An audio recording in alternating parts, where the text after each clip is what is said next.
Okay, we are ready to start today. If you do not have a handout, there's some at each door, so be sure you have one so you can follow along what we're going to be covering today.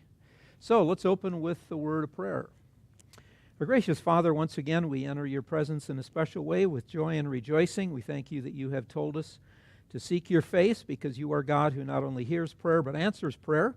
And so in our desperation and in our dependence, we cry out to you today and ask for your help for all of life, but especially for this hour as we try to understand your word a little bit better.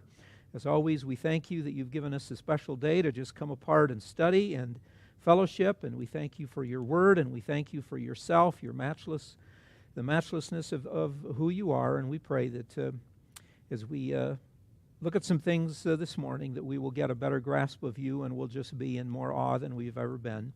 Do pray for our entire KBC family and the challenges that each family faces, that you will help us to always be quick to look to you and find in you the help and hope that we need. So we commit this time to you in Jesus' matchless name. Amen.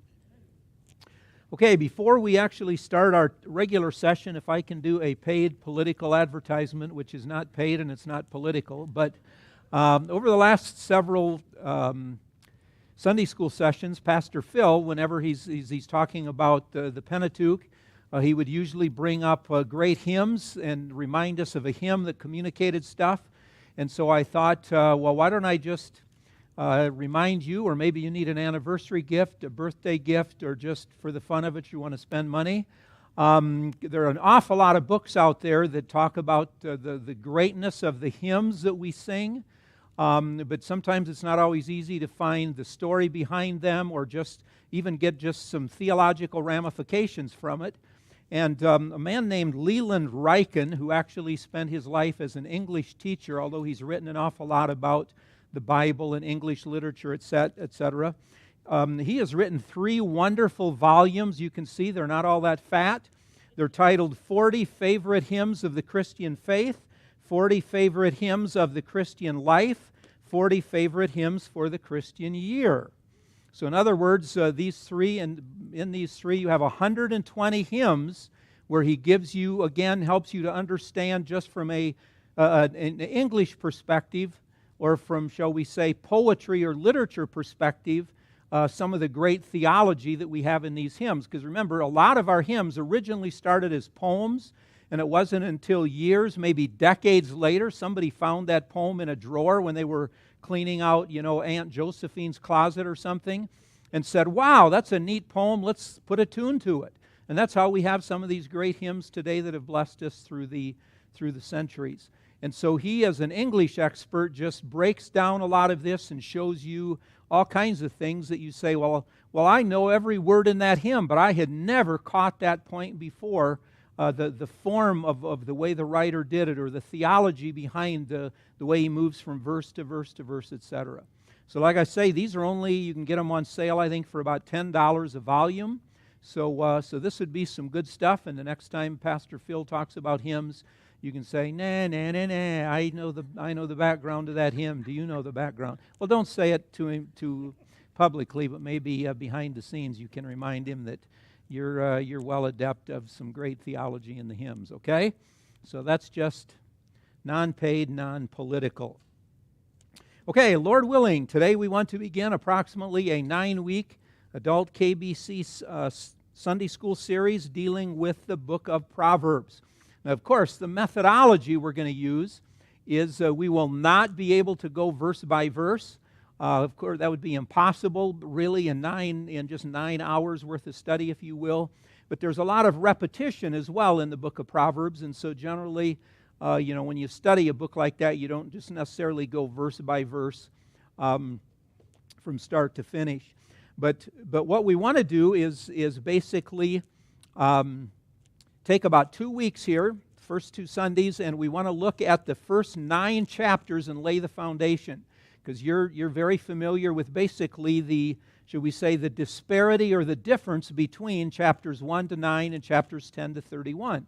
The first 9 chapters are basically like stories or paragraphs that are narrative, and then all of a sudden you get to chapter 10, and from there to the end of the book, it's basically one-liners or two-liners. where it simply says something and then the second line contrasts it, or it says something and the second line repeats it in different terms, etc. And it's like, what in the world is going on here? Why that format, etc.? So I'd like to take a couple of weeks here and just look at basically the way the first 9 chapters are laid out and why they are so foundational to understanding those one-liners and seeing there is rhyme and reason to them, especially because those one-liners are usually from one verse to the next. You say, well, how does verse 1 tie in with verse 2? And verse 3 changes the subject again. And why is that? Well, it's not because Solomon the writer, was just not thinking what he was doing. There's purpose to it, okay? So we want to spend a couple weeks at it. And then, Lord willing, we want to spend the remaining weeks looking at roughly 7 major themes or 7 major subject studies in the book.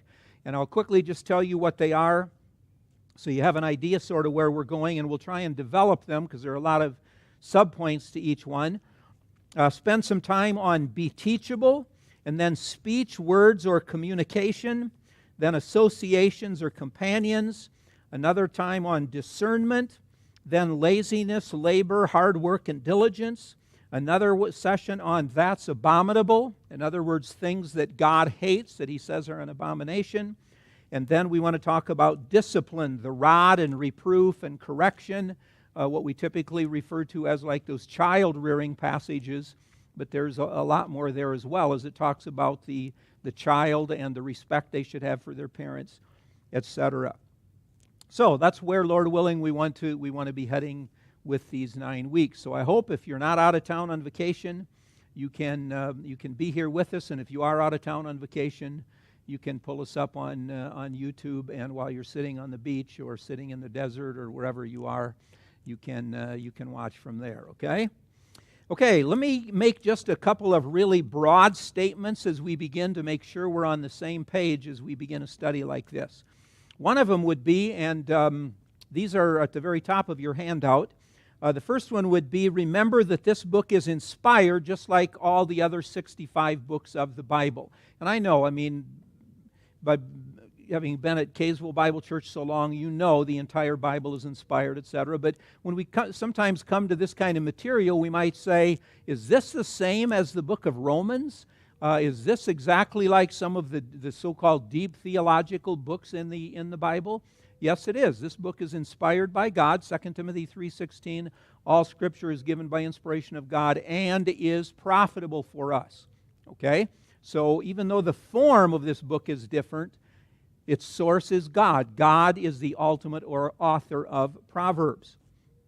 Secondly, therefore these words are necessary for all of us as individuals, for we need this instruction. Sometimes I think we come to a book like Proverbs and we maybe say, well, it has a lot to do with child rearing and my children are all out of the home or I don't have children, so therefore I probably don't need it, or I've progressed beyond that particular stage. And the point is, no, all of us, it doesn't matter where we are in the Christian life, we all need to mature. We all need to be taken to the next level. Shall we say, it's almost as if God says, Royce, what are you like today? I'm not asking you what you were like and how godly you were a week ago. 7 days have passed. Are you more like me today than you were 7 days ago? So we all need this. And of course, especially as we'll see these foundational thoughts and the recurring themes remind us that we are to be sure we pass them on to the next generation. Because how are they going to learn them if somebody doesn't emulate them and then teach them to that generation? But it's more than just young people need to hear this. And then thirdly, as we get to chapters 10 to 31, we'll see that these Proverbs, many of them one-liners, like I said, are just general principles.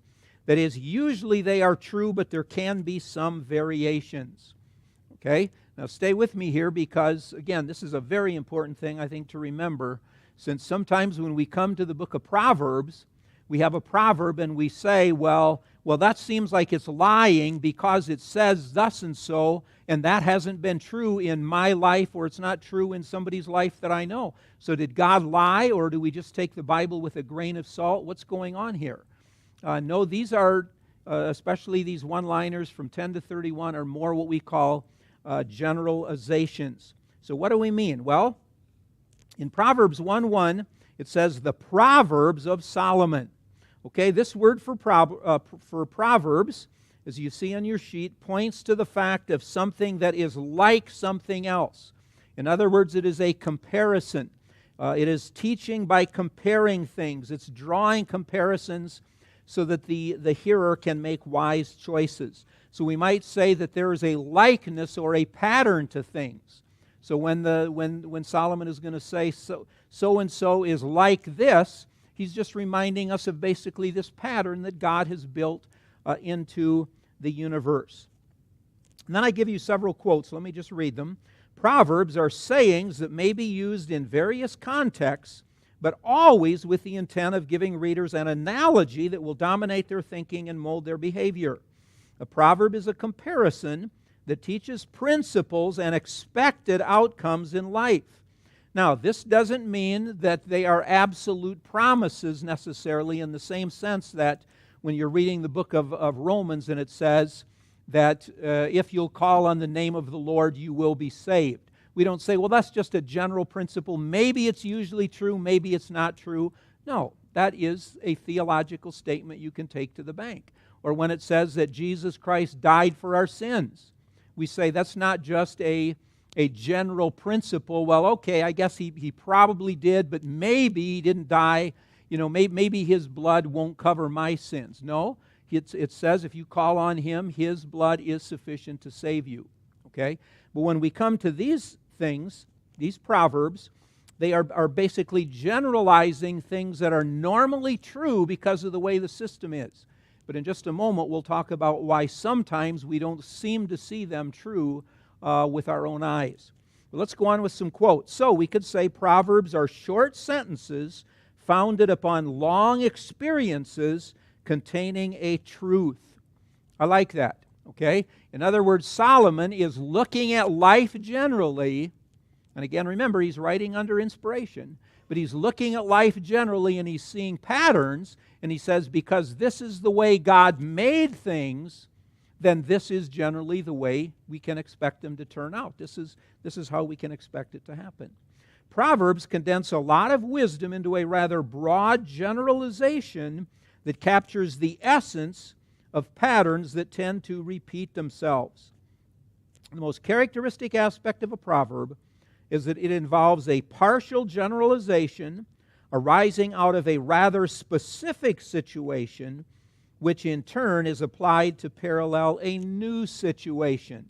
So in other words, when we read these proverbs, it's not just a matter of you read the proverb and shall we say that's an end in itself with what it says, but it's a matter of, okay, what general principle is that teaching me, and how would that principle be applied to other parts of life as well? Okay? In just a minute, I'll give you a couple of common English proverbs we use, and I'll ask you to tell me exactly how they would be used. Okay, so but first, why would we say these are not absolute promises? Well, number one, remember we live in a fallen world. Okay? Now, if there was no such thing as sin, then we wouldn't have these possible variations. But because there is sin in the world and everything is cattywampus, if you will, it does create problems. We don't always see things happening the way God would have intended for them to. Secondly, God allows us human choices, and we are not pre-programmed robots. Okay? In other words, God gives me the free will to do certain things if I want to do them. He doesn't. I don't go through life and I'm just, some robot moving, and whatever I do, it's like, well, God made me do it. I really didn't want to do it. No, He gives me an opportunity to make dumb choices if I want to. Now, He will work in my life to try and keep me from doing it, etc. But if I want to be a fool, He'll let me be a fool. If I want to destroy myself, if you will, He will let me destroy myself. And so, therefore, that's another reason why these are generalizations. And then, also, we might say God is simply, telling us that this is how He made the system and how He really works, and that's why we can trust Him that righteousness will prevail ultimately. It's not a matter of, well, really there are wicked people who are going to end up okay after all. No. The Bible says if you reject Jesus Christ, this is exactly what is going to happen to you because you have so chosen. Now, for example, think of it like this with Proverbs we have. Okay, there's a proverb, a stitch in time saves 9. Okay, most of you, from your eyes, I can see you've heard that before. It's not like, huh? Where'd that come from? Okay, a stitch in time saves 9. Is that always true 100% across the board? No. Now, generally it is. Okay, but let me ask you. Okay, what does that expression mean? Why do we have a proverb like that in English? And I don't see Wilson here, so who could I pick on today instead? And by the way, if I call on you and you don't want to answer, you just say, well, Royce, I'm going to trade my draft pick to so-and-so, and you call on somebody. Now, that means when we go to the gym and eat in the next, after this class is over, you don't get coffee and donuts today because you traded away your draft pick, okay?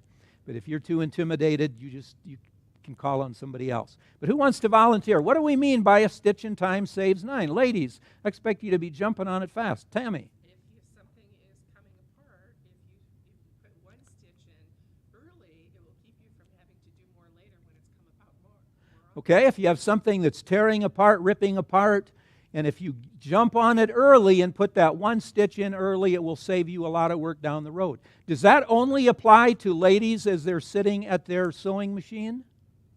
It does, Ken? No, that kind of principle applies to a lot of different situations. Okay? Good, and now we have Wilson here, so I can pick on him after all. Okay, so it applies to a lot of different situations, but it is a generalization that is usually true. But there will be times when that might not be the case. Okay, what about this one? The early bird gets the worm. The early bird gets the worm. What in the world does that mean? Hard work pays off. Okay, any other fine nuances? The early bird gets the worm. Just hard work pays off? No, don't procrastinate. Is that what you were going to say, Shauna? Okay, if you get there early, you're going to get it. If you wait, there's a good chance you won't. She must have done a lot of Black Friday shopping to know that so quickly, huh? Okay, now that's generally going to be true, but there might be somebody who works from 5 p.m. to 3:30 a.m. They get in bed, and so you're saying, you're telling me if I don't get up at 6 o'clock and start working, then the day is wasted? No, probably for that person, it'd be best if they stayed in bed. They weren't the early worm, if you will. Okay? Pardon? You're going to miss all the donuts if you're not, that's true. But it's a generalization.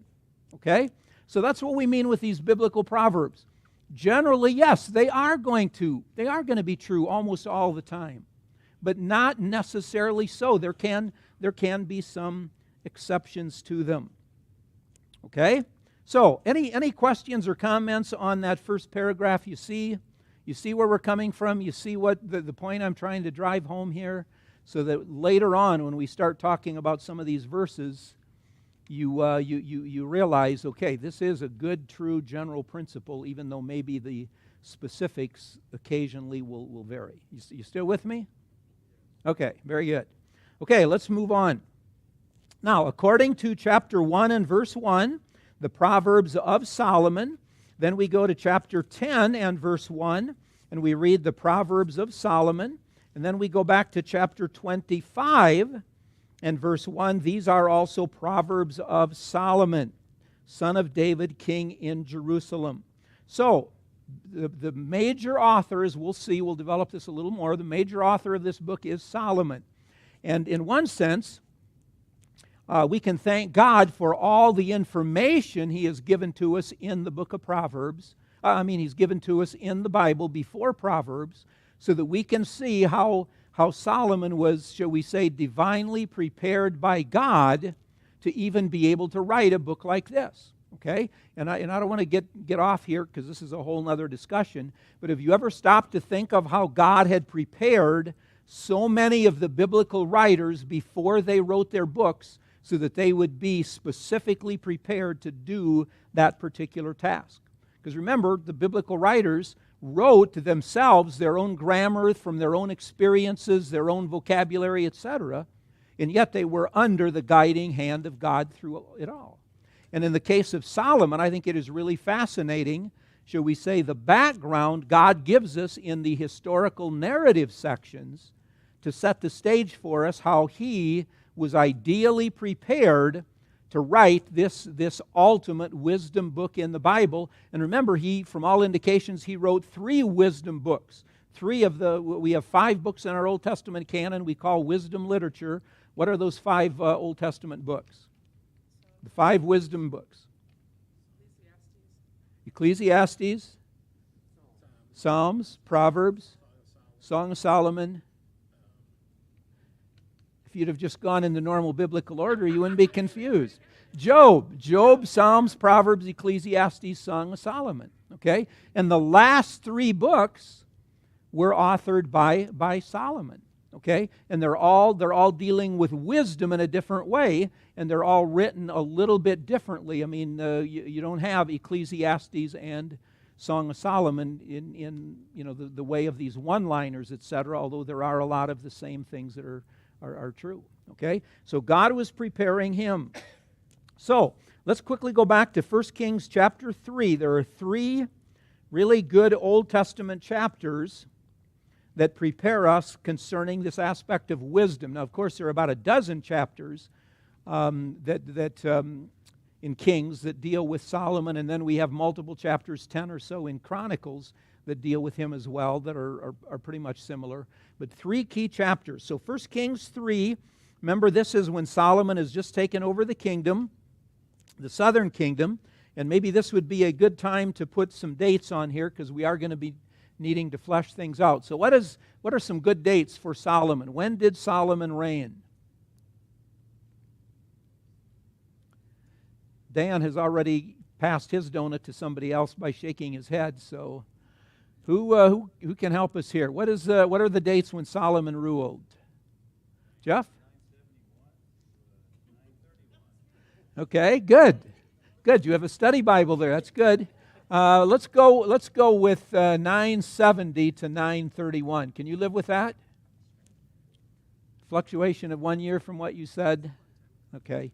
Your study Bible has a right to be wrong if it wants to, so we'll just say 970 to 931 are the dates for Solomon. Okay, so 1 Kings 3, he's just become king, and he has this dream. And as you know, God bestowed wisdom upon him. And God said, because you didn't ask for certain things, I'm going to give you far beyond what you could have ever imagined. You're going to be the richest man alive at the time. You're going to also be the wisest man that there was, so that there would be none like him either before or after. Notice verse 12.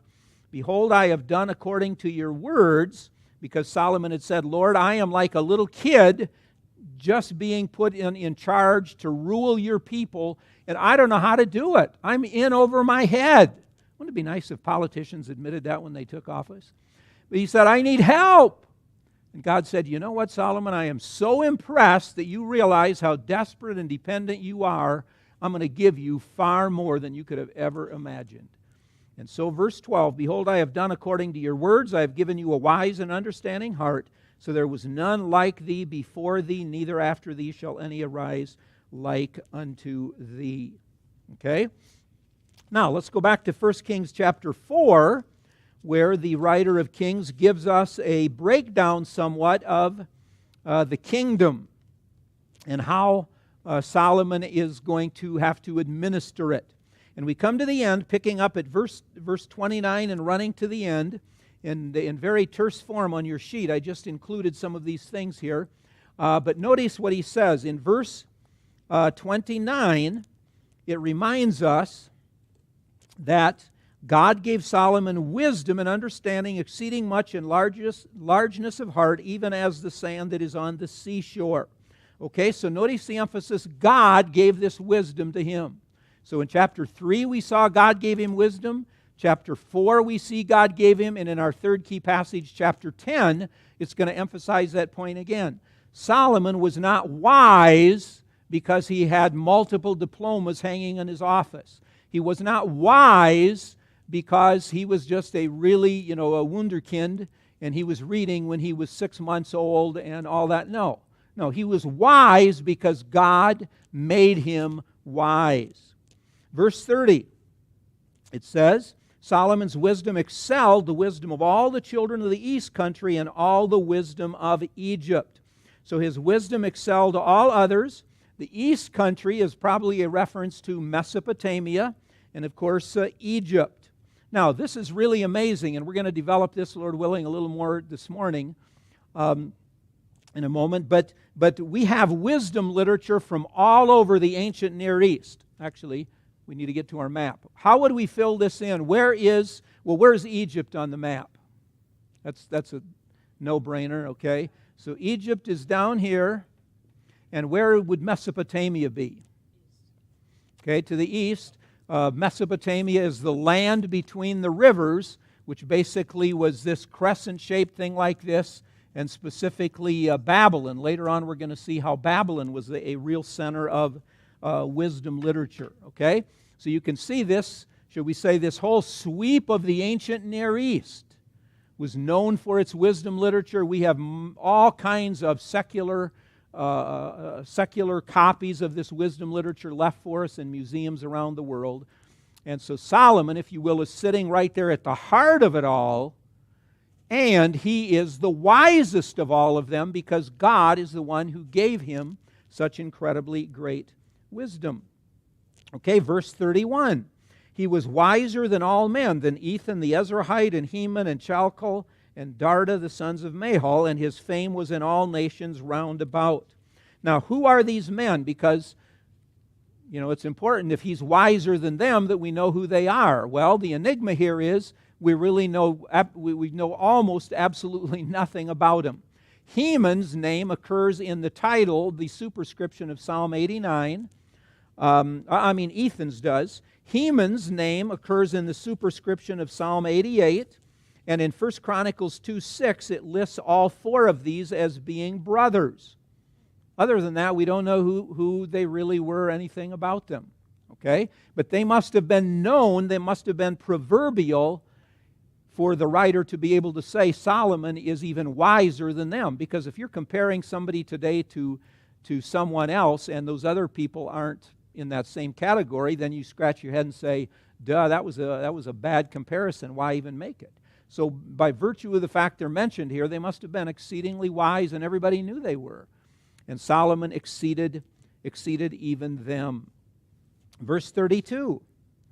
And Solomon spake 3,000 proverbs, and his songs were 1,005. Question. Okay, who wants that extra donut in a moment? What percentage of these proverbs would we have in the book of Proverbs? If Solomon spoke 3,000 proverbs, roughly how many proverbs are there in the book of Proverbs? About how many are still extant, we still have around today? Any ideas? Any guesses? Jeff, does your study Bible tell you? Dan says 2%, so what would 2% of 3,000 be? 60, okay? Ken, what are you saying? 1%, maybe 30 proverbs. More than that. 20%. So what would 20% be? That would be about 600. Okay? Do I hear 20%, 20%, 20%? Anybody else give me? Okay?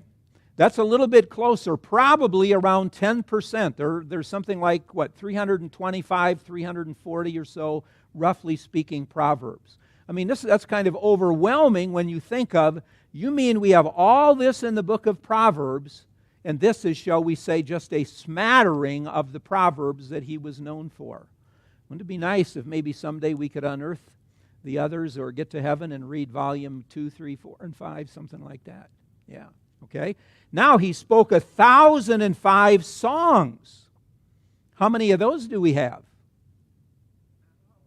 Not all of them, okay. It's a good answer, but it won't get you a donut.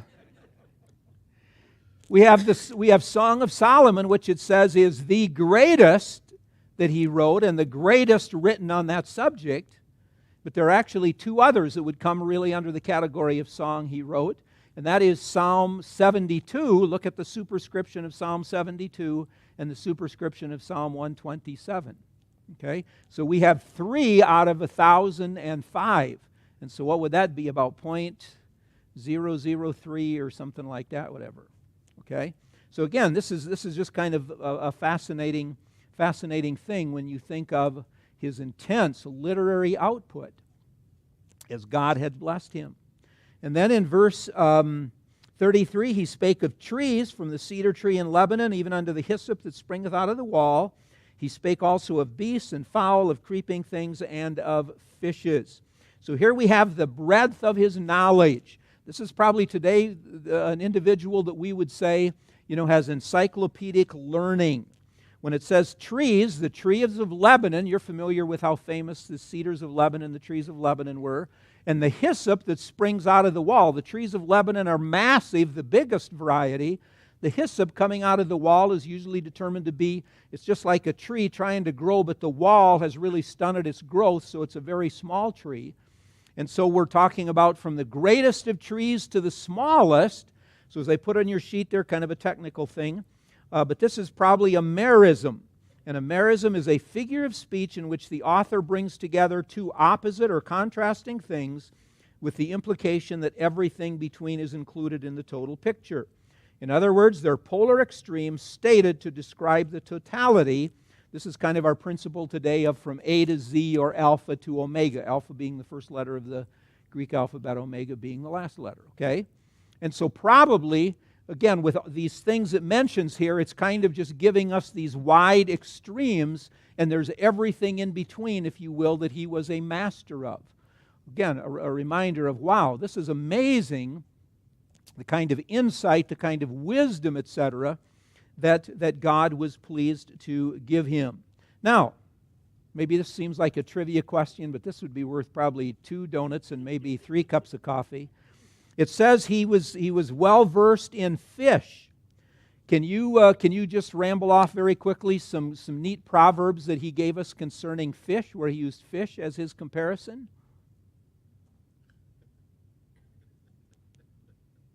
You can't, huh? There's a good reason why.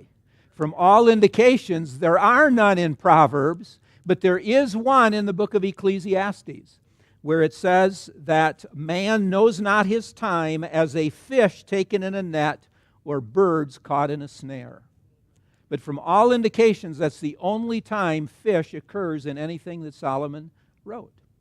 So it's really interesting when you read this and it says, and by the way, he's an expert in fish. But he doesn't even give us any neat proverbs concerning that, even though he has this encyclopedic knowledge that he could have drawn upon. So maybe that volume 2 of his wisdom you're going to read in heaven someday will be devoted just to fish proverbs or something like that. So if you're a fisherman, it'll give you something to really be looking forward to. Okay? And then verse 34, and there came of all people to hear the wisdom of Solomon from all kings of the earth which had heard of his wisdom. So here we have once again a statement concerning his universal acclaim. The fact that he was well known for his wisdom, and all these kings, and of course this is hyperbole, it doesn't mean every last king somehow made it to Jerusalem during his 40-year reign. But it's simply saying that all these kings, all these officials from all over the ancient Near East knew that Solomon excelled the wisest people in their kingdom. And they came to him to just hear his wisdom, okay? And now, as we move to chapter 10, we have an illustration the writer of Kings gives to us with the king of Sheba. Again, we don't need to read this whole account. You're familiar with it.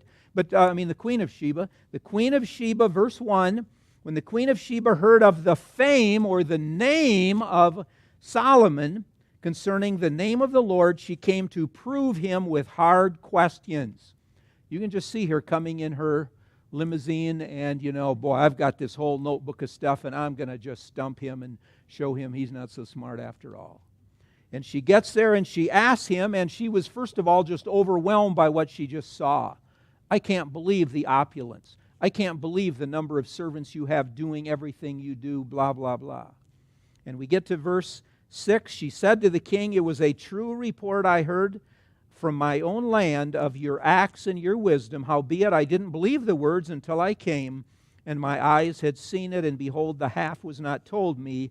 Your wisdom and prosperity exceedeth the fame which I heard." Wow. And then you come to the very end, verses 23 and 24. Be sure you get a handout, if you will, okay? So you can follow along there, Dan. Verses 23 and 24. So King Solomon exceeded all the kings of the earth for riches and for wisdom, and all the earth sought to Solomon to hear his wisdom, which God put in his heart. So notice these themes that the writer in these 3 key chapters is really reiterating for us, again, setting the stage so when we get to Proverbs and we see what Solomon says, it's going to be from God. His Proverbs are not just the best insight he had on a rainy day when he had nothing else to think about. They came from God. They're in all these areas with his encyclopedic knowledge. God was, shall we say, drawing that out of him, and he was indeed the wisest man who lived. So, we're reminded again in verses 23 and 24 that everyone, all the earth was, again, this is a hyperbole, but all the earth, people from all over, were just making Jerusalem a destination, if you will, a destination stop in order to hear him. And thus Solomon was not only famous nationally, but internationally. So I hope you're putting this in your hard drive and you're keeping it in storage there, because where I'm going with all this, there is rhyme and reason to it, okay? This is very important as we progress. So nationally and internationally, we find Solomon is well known. So, as I said, in a roundabout way, these verses, first of all, tell us his great wisdom, which qualifies him to be the author of Proverbs. So we might almost say, well, duh, who else would be qualified or be better capable under the hand of God to write a book of just wise sayings? Secondly, this vast knowledge in so many areas helped him to be able to draw on all these things, because a great study in Proverbs is for you to keep track of all the natural things he uses to teach us lessons. Think of all the animals he uses, the fowl. Think of all the fauna he uses. Think of things like clouds and rain and storms and wind and all that kind of stuff. So God had prepared him. And then this international scene of wisdom literature that we talked about is also very, very important, because we're going to see that it's very, very possible that he was drawing upon a lot of that. Okay, still with me? You're still hoping I ask the right question so you can answer it and get that donut, right? Okay, good. Stay with me. Okay, before we explore a little more of the international scene or connection, let's think of 4 key Old Testament offices. And just below the hole punch on page 1 there, you see these mentioned. They are the prophet, priest, king, and wise man. And you, of course, are probably much more familiar with the first 3 than the last one, because during the time of the Reformation, the Reformers really made a big deal of the fact of the Old Testament prophet, the priest, and the king. And they did it because they were trying to show that Jesus Christ is the ultimate prophet. He's the ultimate priest. He's the ultimate king. And all of the Old Testament scriptures were finding fulfillment in him, in those offices. And that's very, very legitimate. But I think the Reformers actually blew it. And who am I to say they didn't know what they were talking? I didn't say that, okay? But I think they blew it in that they should have added the 4th office of wise man. Because even though we don't have nearly as much info in the Old Testament per se concerning the wise man, we do have an entire book devoted to it. And remember, when we get to the New Testament and Jesus, he not only is the perfect fulfillment of the prophet, and by the way, what was the key thing that a prophet was known for? What was his job description in the Old Testament? Speaking from God. He was God's mouthpiece. The priest, how would you in a nutshell define the priest? ceremonies, but intercession. He was the mediator between the people and God. In other words, he represented God to the people and the people to God. What about the king? When you think of king, what are terms that come to mind? Ruler, justice, authority, etc. And Jesus was the ultimate, final, perfect fulfillment of every single one of those. And of course, like the book of Hebrews is devoted pretty much to just the priesthood part of it, to prove he's the ultimate fulfillment there. But we also have other statements concerning prophet and king, how he will reign eternally. But the New Testament also says Jesus is the embodiment of wisdom. Remember what he himself said, speaking to the people one day? You've heard of the wisdom of Solomon and you follow that, but you don't remember what he said. A greater than Solomon is in your midst. A man smarter, more wise than Solomon is here. So why aren't you willing to listen to him if you're willing to spout off Solomonic proverbs?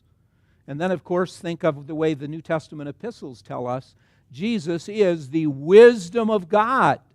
1 Corinthians, also in the book of Colossians. Okay?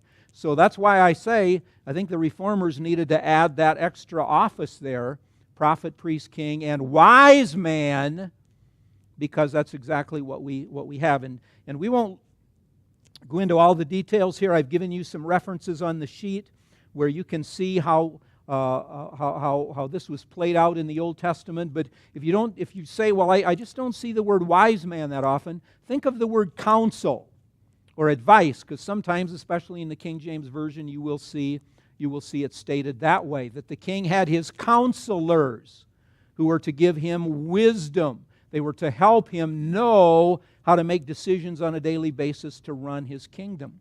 And some of the examples I gave you there in 2 Samuel do that very thing, where they talk about counselors giving the king counsel, whether it was good or bad, etc. 3 references maybe we should look at. Well, then I also go on and give you a quote there from Payne. The Old Testament identifies 3 classes of human media for divine revelation, that of the prophet, the priest, and the wise man. In other words, when you think of the Old Testament and you say, well, how or through whom was God revealing himself? How did he do it? He did it through the prophet. He did it through the priest, in the sense that the priest was supposed to teach people the law. Go back to the book of Leviticus and read that. Supposed to teach people and help them understand how it applied. And then through the wise man. And especially, there are a couple of really good references here. Let's go back to Jeremiah 18:18. Jeremiah 18:18, as Jeremiah is dealing with a very sinful people just prior to the fall of the southern kingdom. It said, then said they, well, come and let us devise devices against Jeremiah. For the law shall not perish from the priest, nor counsel from the wise man, nor the word from the prophet. So right there in one verse, you have these 3 major means of revelation that are being referred to, and they're saying, hey, let's go pick off Jeremiah, because surely God would have told us through one of those 3 major means what we need to know. Why is Jeremiah's message so radically different? And then if you'll turn back to Ezekiel, and remember Ezekiel was ministering same general time period. Ezekiel 7:26. Interesting, because we find all 3 of these together. Again, mischief shall come upon mischief, rumor shall be upon rumor. Then shall they seek a vision of the prophet. So Ezekiel's saying when bad things happen, what are they going to do? They're going to go to the prophet and see if he's had a vision or revelation. Or they will go, but he says, but the law will perish from the priest, and counsel will perish from the ancients or the wise man. And so he's telling them that when you really get in a pickle jar and you refuse to repent, you're going to seek all these mediums or all these ways that God usually reveals himself to you, and the heavens are going to be shut. No revelation from the prophet, no priest is going to be an intermediary, and the wise man, he's going to look like a fool. He is not going to be able to give you the wisdom that you are seeking. Okay? So, I say all this simply as a reminder once again that that Solomon, as a wise man, indeed was playing an incredibly key role during his time, and as God used him and prepared him to write this book, the book of Proverbs, as well as to write the other two books that we call wisdom literature. And by the way, we actually have a New Testament book that some would say is the New Testament book of wisdom literature. And what book would that be? James, the book of James. Actually, yeah, the book of James. And when you read James, remember, how does the book of James start out? And its first or second major paragraph? If any of you lack wisdom. You get to chapter 3, and he compares the wise man and the fool in that paragraph at the very end of chapter 3. And then in between, a lot of the form that he uses, even though they're not just necessarily one-liners, they're more like six-liners, he simply, it's like he's throwing these different subjects out. And one of the things through the years that have kind of confused, if you will, commentators is, well, how in the world does one paragraph lead to the next paragraph to lead to the next paragraph?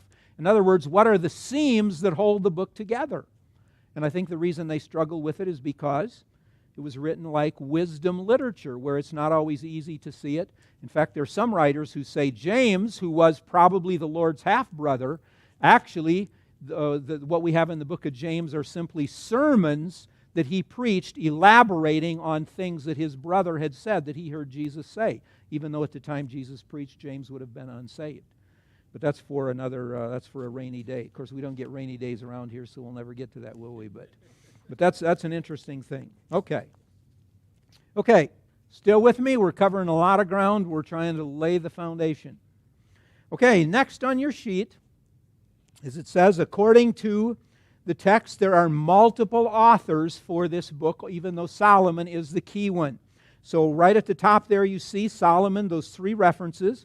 But in chapter 22, and maybe you want to turn there because we're going to buckle down there in a moment. In Proverbs 22 and verse 17, we read, "Bow down thine ear and hear the words of the wise, and apply thine heart unto my knowledge." So it's telling us that we are now starting a new section of Proverbs that deals with the words of the wise. But we're not exactly sure who that was, other than probably some of these counselors who were there in Jerusalem. And then we also have Agur in chapter 30 and verse 1, where it says the words of Agur. We have Lemuel in 31:1, who was a king, it says. And then 31:10, the praise of the virtuous woman was anonymous. So we have, generally speaking, at least it would appear, five different authors. Gabe?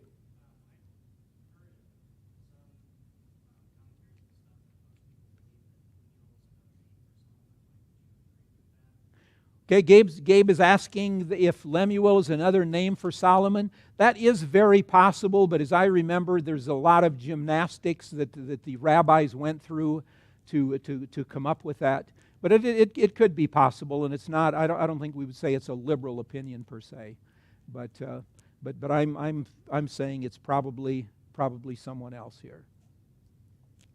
Okay, and then I gave you a simple outline for the book.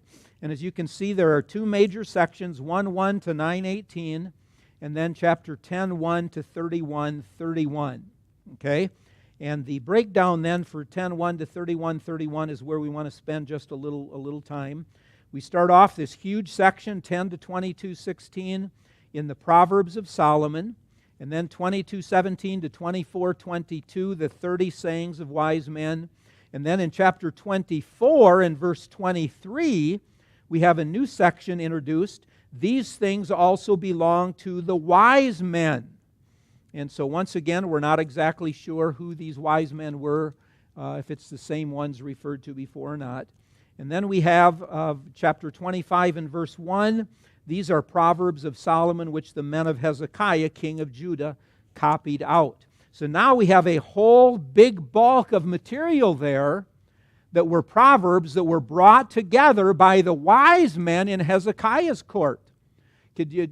just very quickly, any idea why maybe they would have done it? What do you know about Hezekiah from reading the historical thing about him? What did Hezekiah try and do? Tried to restore the worship of God. Hezekiah was a great reformer, so it's very possible that he knew if he's going to restore things, he's going to need, shall we say, help. And so that would have been a good time for him to go to some of the other Proverbs of Solomon and simply bring them together in a book and use them as kind of a manual. And interestingly, in that section, there are a lot of Proverbs that deal with like a king and servants of a king and people who serve in a royal court. And you say, well, that makes a lot of sense. He's the king and he's telling them, you bring together a lot of Proverbs. He'd say, you bring together a lot of Proverbs that young men need as I'm going to train them to be servants in my court. Okay, that we need to add to our timeline. What are the dates approximately for Hezekiah? Jeff, since you're an expert on dates. 715 to 686. Okay, you're right on there. We'll go with that, okay? So, we have Solomon, and now, over 100 years later or so, we have these men bringing together this material that was under the hand of God, was put in this particular place in the book. And then we have the words of Agur and Lemuel, and then we have the alphabet of wifely excellence. I like Derek Kidner's phrase there for that. And he says, its portrait of the fine wife brings this book of wholesome living to a fitting close, showing a united family honoring the one who under God can do most to build up the character extolled in these pages. And by the way, the word honoring there is spelled correctly, even though my spell checker started smoking and flashing and whatever. It's because Derek Kidner is a British author, okay? And that's how Brits spell the word honor. They put a U in there. So just so you know, that's why it's spelled that way. Now, that part of the Bible, or that part of Proverbs is an acrostic from 31:10 to the end. What do we mean by an acrostic? An acrostic poem. Okay, each verse uses the next letter of the Hebrew alphabet. So you have verse 10, 11, 12, etc. And if you're thinking of, like, say, in English, this verse, the first word begins with A, B, C, D, etc. Why do you think, from a form standpoint, Solomon or whoever wrote that would have used that format? Memory could be. What else? Think back of something I said before today. A to Z. In other words, he's saying the wife of noble character covers all the bases from A to Z. Nothing is left out. She's, as we might say today, got her act together in all of these things. And so that is indeed, just the very form of it is really amazing, in addition to the stuff that is said. But probably in the time that's left here, we need to look at this very interesting section, 22:17 to 24:22, the 30 sayings of wise men.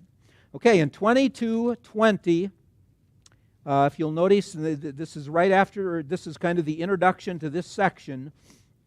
It says, the writer says, "Have not I written to thee excellent things in counsels and knowledge?" KJV translates it excellent things. New King James Version translates it excellent things. If you have a different, more modern translation, you might have the word 30 sayings. And that's what I put there on your outline, 30 sayings of wise men. So the New International Version, Revised Standard Version, Contemporary English Version, etc., they use the expression, "Have not I written to you in 30 sayings?"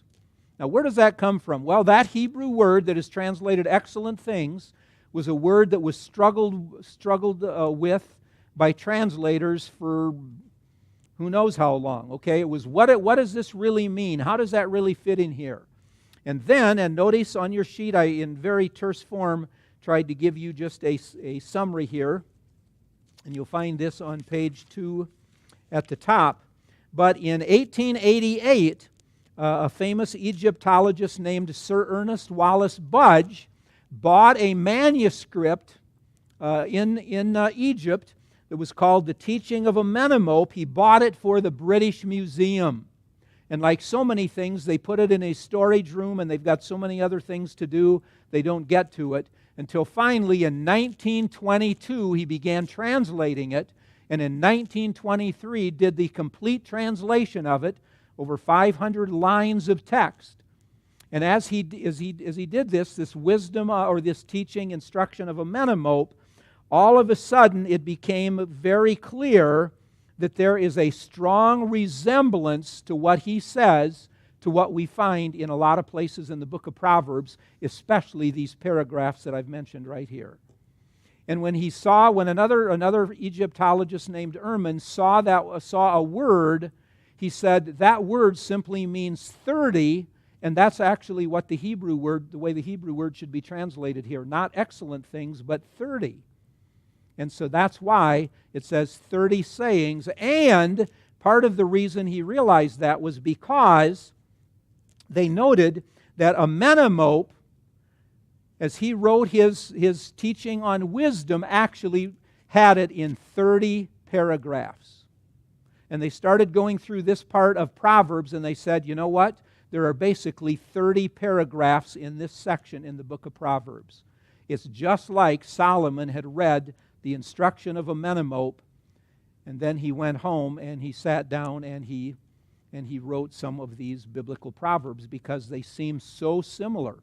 They are so similar, and we don't have time today, but I could have brought along the translation of it and read you some, and you might say, are you reading from Embodiment or are you reading from the book of Proverbs? Because they sound exactly alike. Okay?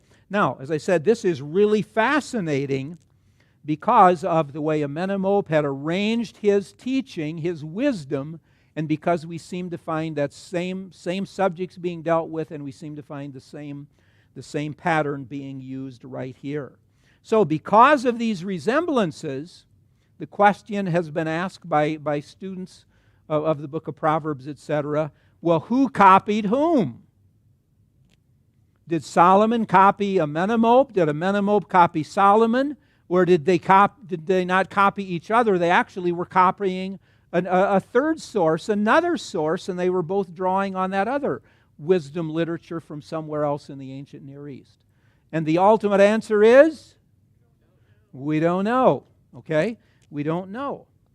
However, now this goes back to why I was stressing so much the international wisdom scene before. We do know of the incredible international wisdom scene that there was at this time in history. Okay? And I gave you the references there on your sheet. You can look at them, like in Edom, in Egypt, in Babylon, etc. Where would you put Edom on the map? We need to add to our map here. Okay, so Edom is down here. Okay?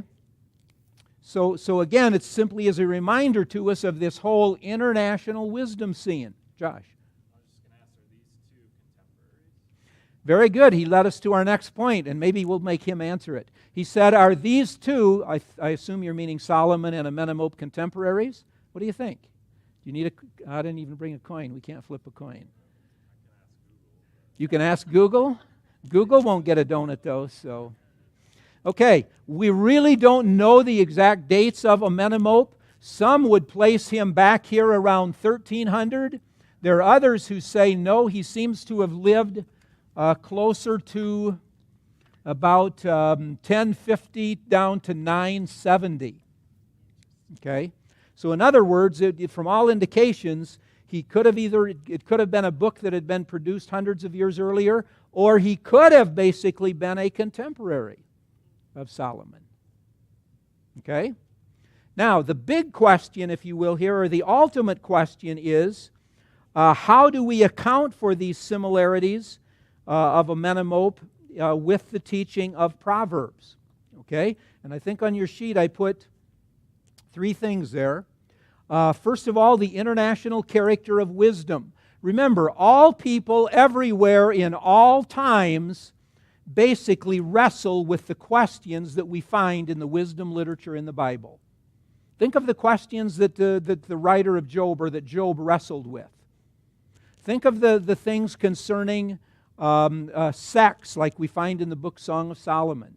Think of the nitty-gritties of daily living like we find in the book of Proverbs. Are those things that only Christians worry about and the secular world says, well, those are Christian subjects? No. They are very secular. They are the kinds of things that people in all times, all places, everywhere wrestle with.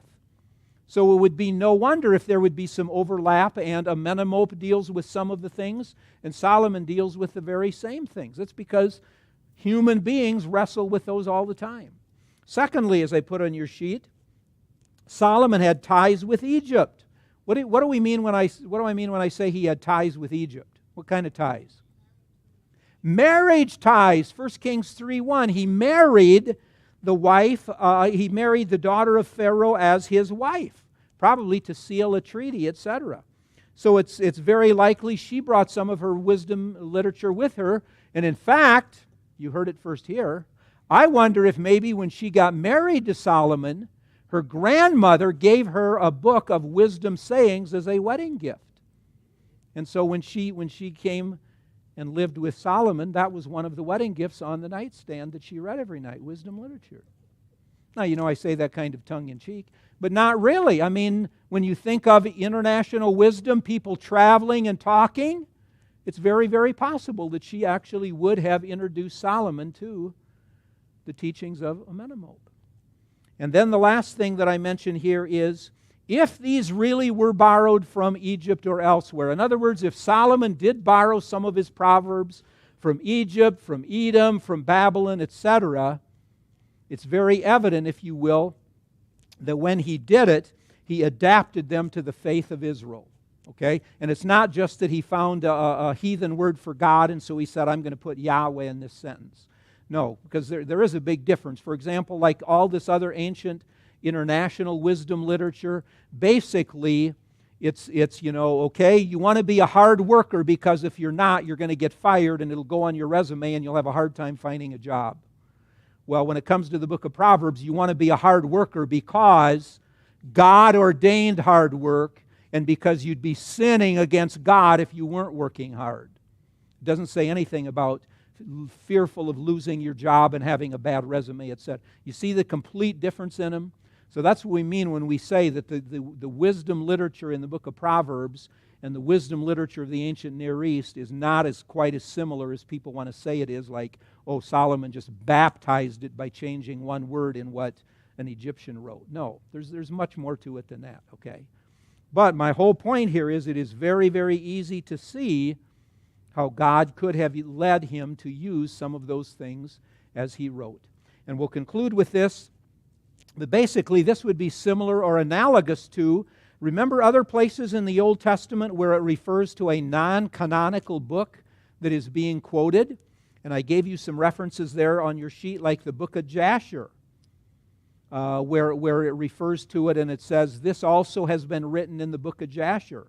Well, that's not a book that's part of our canon, and yet the Old Testament writer quotes it as being able to add some additional stuff.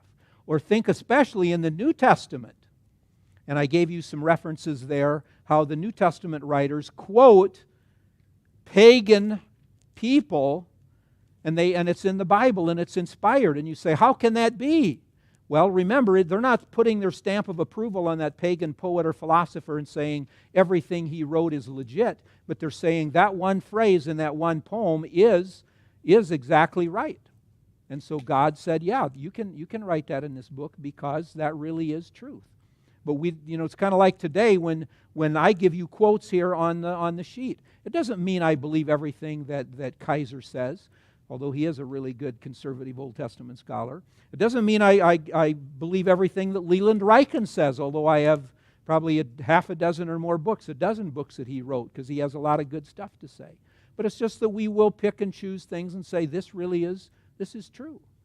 And Solomon, under the inspiration of the Holy Spirit, would have chosen some of those things from the international scene and simply said, yes, this is really true, this is the way it is. Okay, questions, comments, corrections, additions, deletions. We need to dismiss here to make sure you get your donuts and coffee. Okay, if you can remember, bring the sheet back next week as we begin, because we never got to the introductory section there, and I have a paragraph on it, so if you think to bring it back next week, and then we'll move on. Okay, you've been a fantastic audience. Enjoy a summer day.